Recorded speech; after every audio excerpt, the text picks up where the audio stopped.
Kasus COVID-19 di Indonesia kembali naik jelang akhir tahun 2023. Menteri Kesehatan mengungkap sebaran varian COVID turunan Omikron ini masuk melalui perjalanan luar negeri. Sementara, epidemiolog menyebut masyarakat harus kembali menerapkan protokol kesehatan dan lengkapi dosis vaksinasi COVID-19.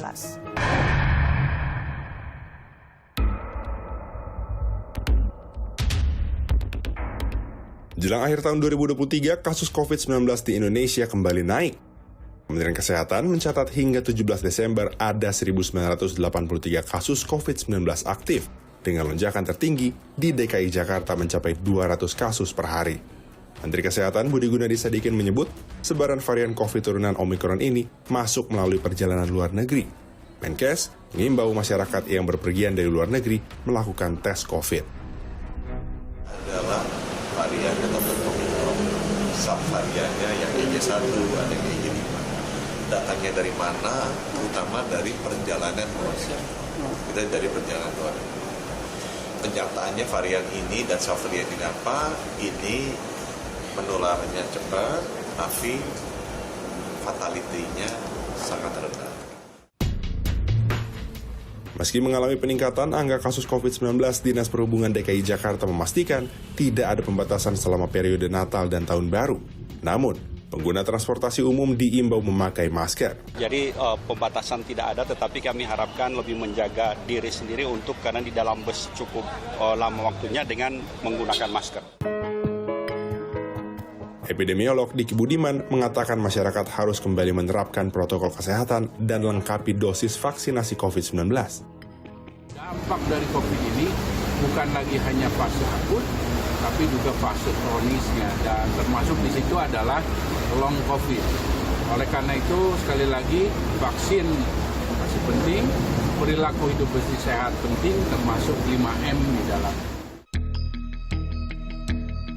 Kementerian Kesehatan mencatat pelaksanaan vaksinasi dosis 1 telah mencapai 86,88%, dosis 2 74,56%, booster 1 38,17%, dan booster 2 2%. Sementara itu, kasus pneumonia misterius yang kemudian teridentifikasi pneumonia Mycoplasma tengah merebak di Tiongkok sejak pertengahan Oktober 2023.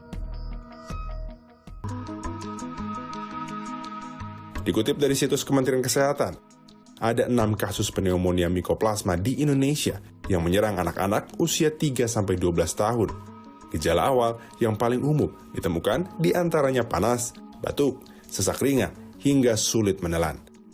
Meski semua pasien dinyatakan sembuh, penelusuran sebaran kasus melalui droplet atau percikan dari mulut ini tetap berjalan, terutama di lingkungan sekolah dan rumah. Sementara itu, sebagai upaya pencegahan meluasnya penyebaran kasus, Pengurus Besar Ikatan Dokter Indonesia, PBID, meminta Kementerian Kesehatan melakukan pemeriksaan pneumonia Mycoplasma kepada warga bergejala.